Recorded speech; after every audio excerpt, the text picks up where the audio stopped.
السلام عليكم ورحمة الله وبركاته. أكم نجا فيادا أنس نجا قبل الحمد لله. الرواية جالاري واي فيديو واي فوتورا فيديو فكين في وانتو تمسلكي كين يرجعون أسو appilkeeshina تكون فيدامني akkamitti mee maal qabdii silkiin keenna akkaataa itti fotoo qixxeeffannuun bareechifannuun itti fayyadamnuun viidiyoo fotoo wantoota garagaraa jechuudha. Videos mumuru hatatu bifa adda addaatiin bifa giif gooneetiin fakkeenyaaf giifti goonee bifa adda addaatiin wantoota silkii keenya osoo dabalata malee jechuudha. Silkii harkaa qabnuun wantoota uumamaan isiin qabdu akkamitti akka fayyadamnu isin agarsiisa. Jalqaba irratti fakkeenyaaf waa'ee galaarii isin agarsiisa jechuudha. Kana ogguun isiniin jedhu fakkeenyaaf fotoo tokko edit godhuudhaaf appilkeeshina adda addaa internet irraa buufanna. Amma fakkeenyaaf ani silkiin harkaa qabu Samsungiidha. Samsungiin gosa hedduu jirti jechuudha. Amma Samsungiin harkaa qabu galaarii kana qabdi jechuudha. Bakka fotoon keessa jiraatu kun akkuma agartan kana qabdi jechuudha. Samsungiin biraa immoo fakkeenyaaf hedduun keessan harkaa qabdan mee fotoodhaan isin agarsiisa. Kana qabdi kunoo kana qabdi jechuudha. Silkiin hedduun kana qabdi. Mee amma fakkeenyaaf kiyyarratti akkamitti akka fotoo takka Edite goonu akkamitti akka fotoo takka waan adda addaa jechuudha. Waa hedduu keessa jira saniin isin agarsiisa. Hanga dhumaatti na waliin turan isiniin jedha.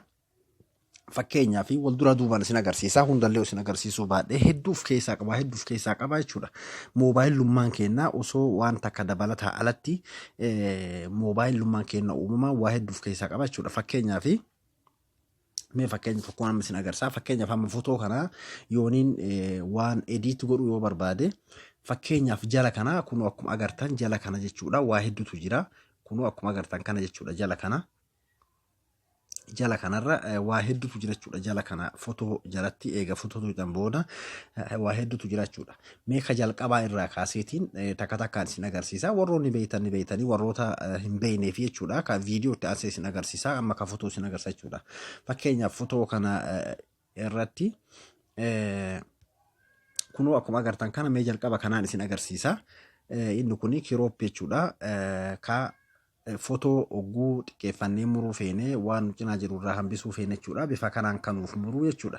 Haa ta'u muruu qofaa miti. Inni kun fakkeenyaaf amma fotoon kun yoo jallatee jiraate nuuf diriirsa jechuudha. Akkasuma fotoon kun yoo gaggaragalee yookiin dalgatti ka'ee ol deeffachuu feenes haaluma saniin nuuf diriirsa jechuudha. Eega isarratti hidhee booda kun akkuma agartan kana gamana irratti sarara akkanatti shir jedhe takka qaba. Ammoo jala kanatti jechuudha. Sarara akkanatti shaqati kana gaditti ka jiru kana qaba jechuudha. Kunoo isa kana inni kun hundi isaatu faayidaalee garagaraa qaba jechuudha. Kunoo inni kun jechuudha sararri kunniin akkamitti isa jedhuudhaaf inni kun jalqaba kanaan isin agarsiisa. Kanarratti akka isin harkaa waliin tuudhe jechuudha. Isa kanarratti isin agarsiisu jirama. Eega haala kanaan fakkeenyaaf jalqaba irratti yoo fotoo akkanatti xiqqeeffannee irraa muruu feene hagarra feene san irratti murachuudhaaf nu gargaara jechuudha. Kun fakkeenyaaf haala kanaan xiqqeeffannee haga feenetti muruudhaaf nu gargaara jechuudha. Inni sararri kun ammoo sararri jala kanarra jiru kuni fotoo gaggaragalee ol garagalchuudhaaf yookiin gaggaragalchuuf cinaacha deebisuuf hogguu isa tuuxan kun akkanatti isin gara feetan yoo akkanatti godhuu feetan yoo akkanatti fakkeenyaaf fotoo akkana gaggaragalee ol garagalchuudhaaf isuma kana qofa tuuxanii eega haala kana ol garagalfattanii booda kunoo gubbaa kana ka seef jettutu jira jechuudha. Seef sana qofa tuquu qofa jechuudha. Inni biraa fotoo kana fakkeenyaaf yoo jallatee jiraate sararuma kana jechuudha. Kunoo isa kana bakka kana ni agartan jireetii yaada isuma kana qabdanii gara inni jallateetti harkiftan akka marii jechuudha. Marii makiinaati jechuudha. Fakkeenyaaf kunoo akkuma agartan kana kunoo fakkeenyaaf amma fotoon kun yoo garanatti as jallate gara bitaatti jallate as harkisa jechuudha. Ofitti gara mirgaatti achi deebisuudhaaf kun akkuma agartan kanatti haala kanaan jechuudha diriirsuu dandeessan jechuudha. Fotoo jallate diriirsuudhaaf baay'ee tokko nu gargaara jechuudha. Haala kanaan yoo inni garasi jallate immoo akkana gamana micciirree jechuudhaaf sararuma kanaan dhumu sararri kun jechuudha. Akka mattacha harkiftanii haala kanaan diriirsuu dandeessan jechuudha. Isa kana jechuudha kan amma isin agarsiise. Inni biraa immoo ka itti aanu gaggabaabsa isin agarsiisa. isa kana jechuudha. Filter kun amma ka qulqulleessu jechuun ka bareechu jechuudha. Kalara adda addaa ka itti godhuudha jechuudha. Kun amma yeroo waan kana xumurtanii fakkeenyaaf yoo jallatee akkana godhuu feetanii yookiin ammoo garagalee akkanatti ol deebistanii eega jettanii booda akkuma reefuun isiniin jedhe idduma gubbaa kana tuuxanii seef godhuu qofa jechuudha achi booda. Eega seef gootanii akkaataa itti isin asirra laaltan sanitti isinii fafaa jechuudha. Haala saniin diriirfattanii jechuudha. Inni itti aanu immoo isa kana jechuudha. Filter jedhu kana jechuudha. Inni kun hogguu isa tuuxan jala kanatti haala kanaan isiniif dhufa. Kana caaluma jettanii irratti tuquudha. Kunoo inni jala kanatti waa hedduu isinii fidee jira jechuudha. Haala kanaan irratti tuuxanii kunoo kalara adda addaa qaba. Kareefuu kana jechuudha. Ka itti aanus kana kanatti irratti tuuxan jechuudha. Fotoo kana akkana sarkiftanii hedduutu jira. Haala kanaan yoo bilaakii feetanis kunoo haala kanaan jechuudha. Irratti tuuxan. Amma kun dabalata waan takkallee osoo hin fayyadamin jechuudha. Osoo waan takkallee appilikeeshina takkan fayyadamin uumamaan kan inni ofii qabu jechuudha. Haala kanaan jechuudha. Kunoo haala kanaan akkanatti bifa kanaan qabaa jechuudha. Akkasitti irra deemtanii isin kan isinitti bareedee laaltanii itti fayyadamtanii jechuudha. Inni kun amma kaminni amma kana isin agarsiiseetiin jira, kanallee isin agarsiisee jira jechuudha. Kana keessa ammas hogguu isinitti tolee akkuma kareefuu yeroo hundaa'u bakka isinitti tolee irratti gubbaa kanarra kun seef ta'etu jira. Seef sana qofu tuquudha. Achi booda seef godhattanii jirtanii jechuudha. Inni itti aanu immoo fotoo kanarratti waa laxxafuu yoo feene waa maxxansuu yoo feene inni itti aanu saniif nu gargaara jechuudha. Inni kun fakkeenyaaf kan itti aanu kun saniif nu gargaara jechuudha. Mee fakkeenyaaf isarratti tuqaa hogguu isarratti tuqee haala kanaan wantoota adda addaatu asirra jira. Kun wantoota kana fuularra finnee maxxansuudhaa fi fakkeenyaaf amma taankii utattoon yoo fuularra maxxansuu feene yookiin cinaa isaa kaa'uu feene haala kanaan kun akkuma agartan kana yoo guddisuu feenes ni guddatti yoo xiqqeessuu feenes gara feene jallifnee haala kanaan yoo feene ijarra bikka feene kennee itti fayyadamuudhaaf waan akkasiisan nu baafti jechuudha. Tun kun akkuma agartan kana kun oh my god ta'e dhufaa qabdi. Kun oh my god sanafaa waan akkana kanneen katabbiilee garagaraa fotoo kanatti dabaluudhaaf nu gargaara jechuudha. Yoo irraa haquu feene bakkuma diimaa kana tuqnaa jechuudha. Kunis isa kana jechuudha gabaabdumatti. Kan itti aanu immoo teekistii fotoo irratti waa katabuudhaa fi fakkeenyaaf abduu akkuma agartan kana iddoo teekistii tuqne abduu moobaayil jenneeti achi booda hogguuf duuba deebinee kana bakka feene geessuu dandeenya jechuudha. Kun akkuma agartan kana bakka feene kaahuu dandeenya irra katabannee waan feene jechuudha. Hatta waan nu cinaa jiru wahii katabbii kanaan dho'isuu dandeenya. Fakkeenyaaf yoo walitti xiqqeessuu feenes akkana walii harkisuu dandeenya. Amma fakkeenyaaf waan na duubaan jiru kana yoo dho'isuu fedhe haala kanaan dho'isuu danda'a jechuudha.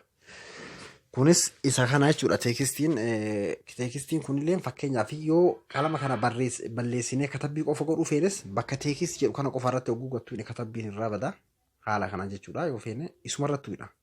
Isa kaminni ni agartan jeetii yaada isuma kana irrattuudha kunoo bakkuma waa katabaniin kana jechuudha. Haala kanaan isuma kana qofa isuma tuquudha jechuudha. Amma fakkeenyaaf yoo akkanatti katabe waa takka illee jalan jiran katabbii qofa kunoo akkuma agartan kana. Ammoo yeroo akkana katabe haala kanaan jira. Sadaffaa guutuqee akkanatti jira jechuudha. Nu duufumessaa'ee kun ammoo fuula duratti hiisuuf duuba hiisuu kana jechuudha. Kan jidduu kun ammoo istaayila katabbiidhaa jijjiiruu istaayila katabbii sadeen kana jechuudha. Kun amma ka katabbiiti. Amma kan itti aanu isa kana jechuudha.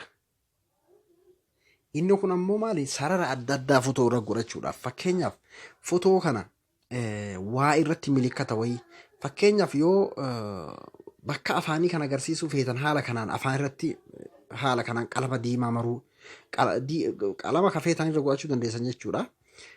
Haala kanaatti maru fakkeenyaaf xiyyaadhaan ija kiyya agarsiisuu harkumaan irra katabdan waan ammaan katabuu jiru kana jechuudha. Isin harkumaan irra katabdan jechuudha. Yeroo asirratti tuqne harkumaan irra nuu katabamaa jechuudha. Fakkeenyaaf mallattoo gaafii waan feetan irra kaa'uu jechuudha. Haala kanaan xiyyaa fakkeenyaaf amma yoo katabbii kiyya kan agarsiisuu fedhe kunoo katabbii amma fotoo irratti katabuu jira. Ufumaaf qaba jechuudha kun uumamaanii.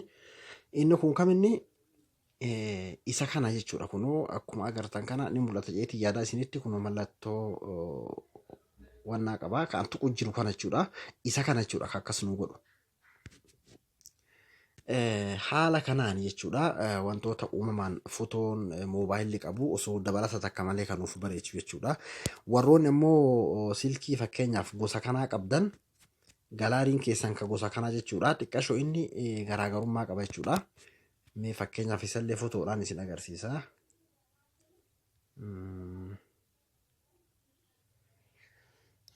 Fotoo san mee amma as keessaan hin dhabee. Inni isaallee bifuma amma kiyyaa kana ta'eeti garaagarummaa xiqqashoo garaagarummaa qaba jechuudha. Hin laaltan warroonni silkii akka kiyyaa qabdan ammoo akkasumatti fayyadamtan jechuudha. Amma wanni dabalataa ammas tokko kan isin agarsiisu fakkeenyaaf kolleejii fotoo waliif firoomsuudhaaf appilikeeshina tokko malee uumamaan kan isin qabdu jira. Fakkeenyaaf mee ammaan fotoo walitti firoomsuudhaaf haala kanaan eega tuqee booda jechuudha. Sekondii 5 eega haala kanaan fotoo xixiqqaate kan guddatee akkana jiru miti.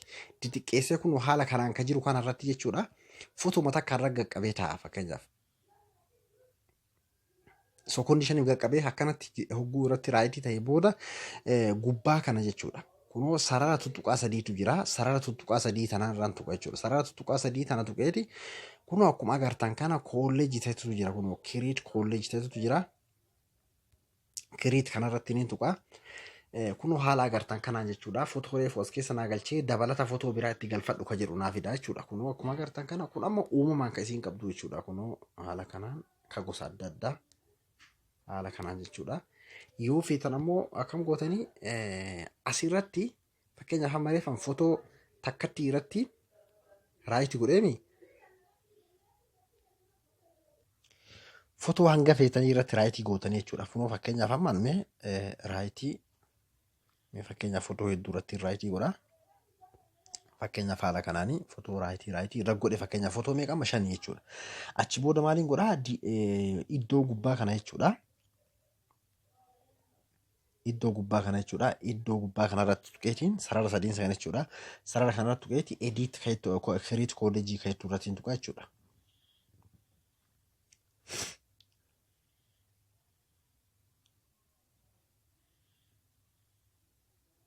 Ifama.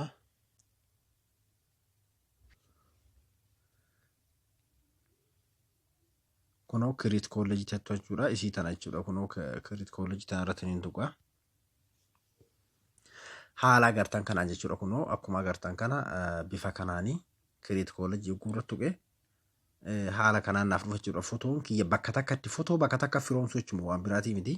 Ichi booda keessaa hin filadha jechuudha. Ka fedhe yoo fedhe kanarratti hin godha. Yoo fedhe kanarratti ka feetan irratti filattanii kun amma dabalata tokko maleedha akkuma reefuun isiniin jedhe uumamaan kan isiin qabdudha jechuudha.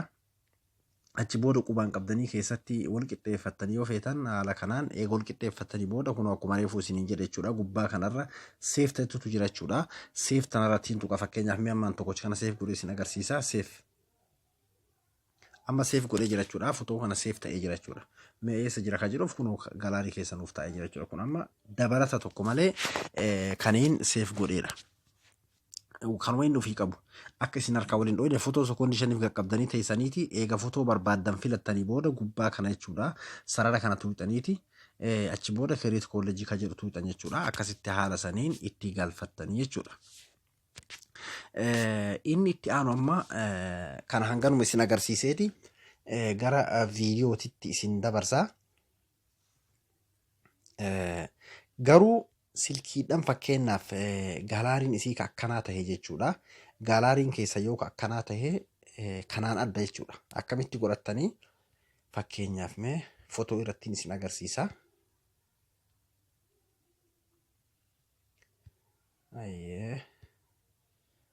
Fakkeenyaaf amma mi'aan fotoo kanarratti isin agarsiisa.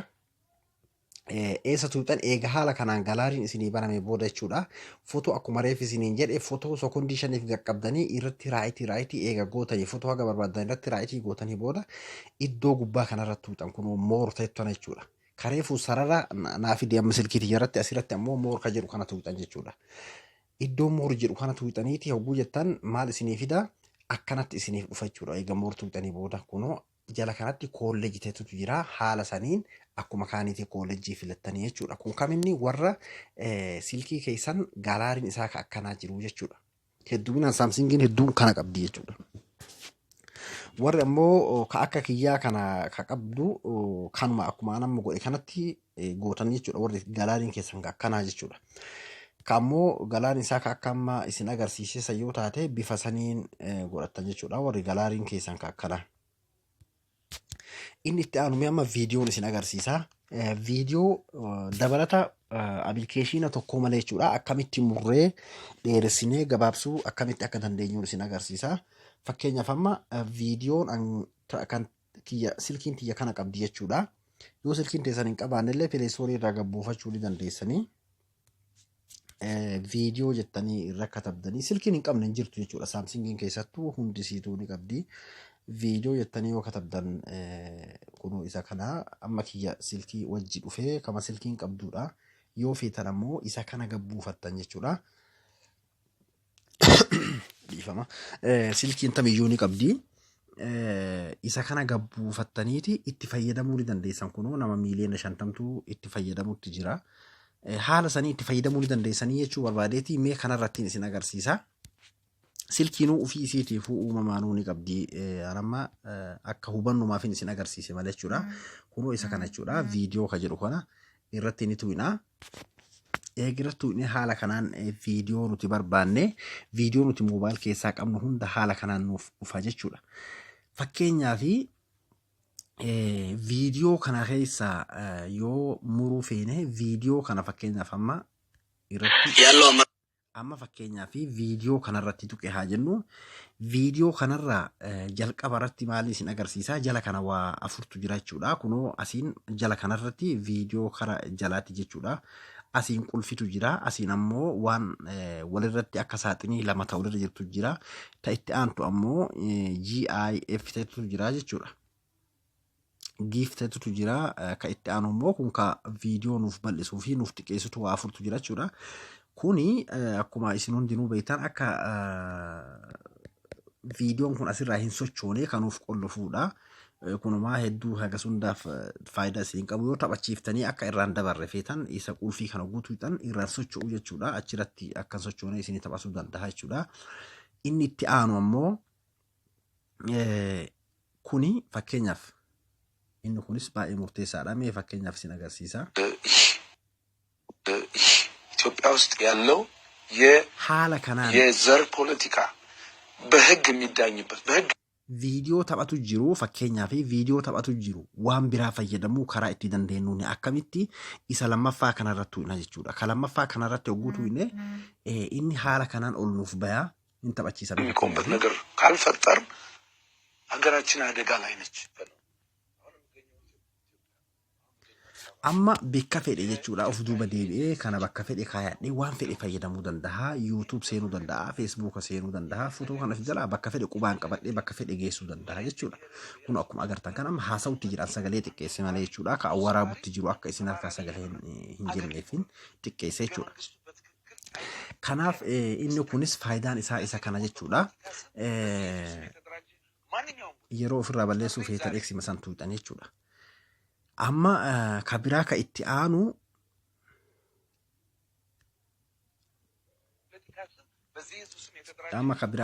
jechuudha. Ka sadaffaa isin agarsiisa. Ka sadaffaa kunis baay'ee tokko murteessaadha.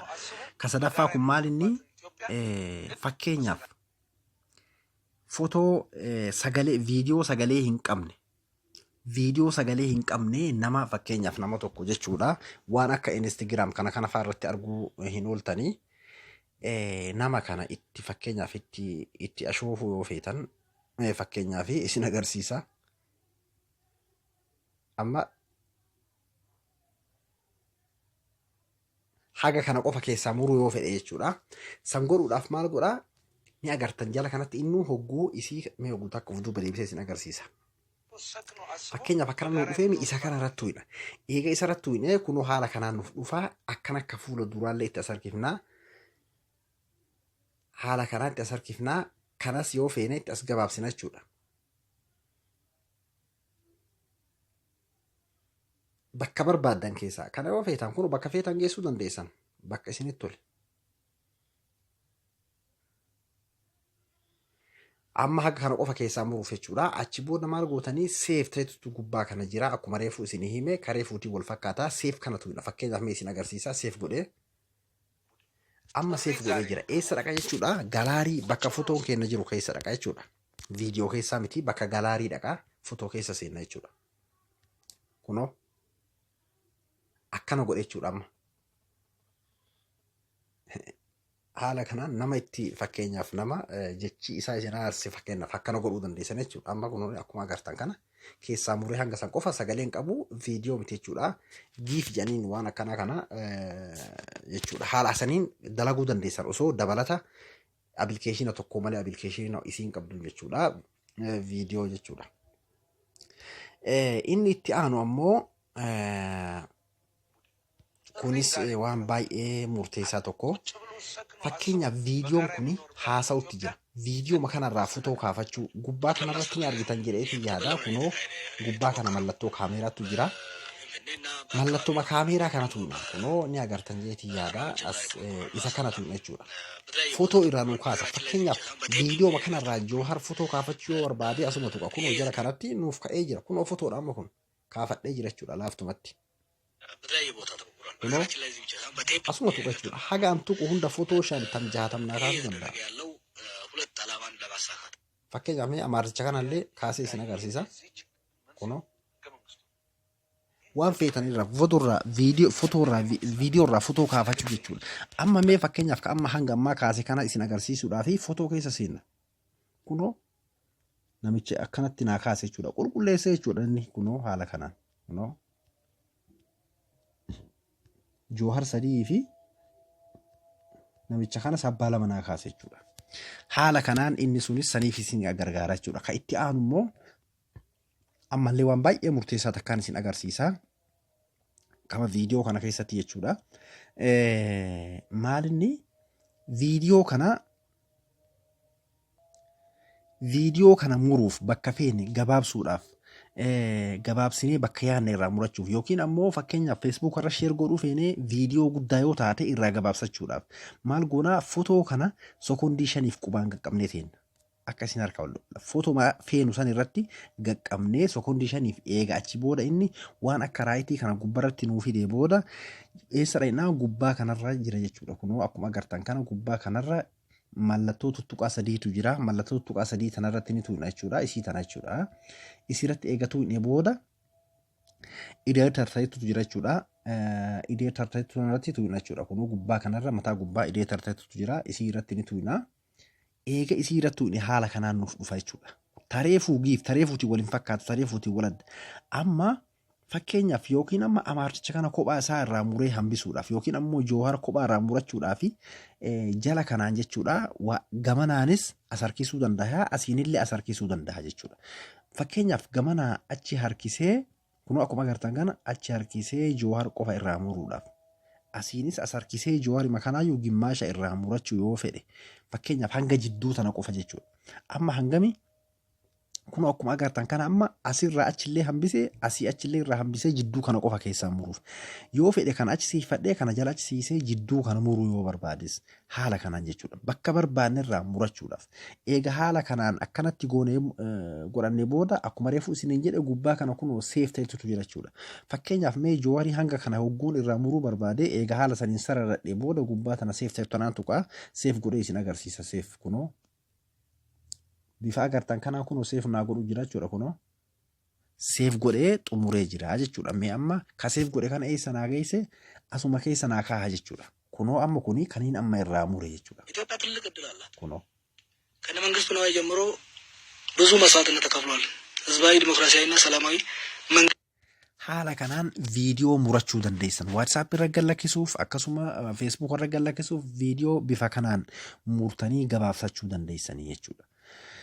Kanaaf har'aa kanumaan isin agarsiisu dhufee hubannumaa fi warroonni beeytanii ammoo appilkeeshinaanis akkamitti akka dalagatan yeroo biraa isiniifin qopheessaa. Hanga viidiyoo biraatiin walitti deebinutti nagayaan turaan isiniin jedhaa. Viidiyoon kiyyoo isinitti tole laayikii sheer godhuun dagatinaa. Komantii jalatti yaada keessan barreessan isiniin jedhaa. Hanga viidiyoo biraatiin walitti deebinutti nagayaan turaa. Assalaamu alaikum warahmatullahi wabarakaatuh.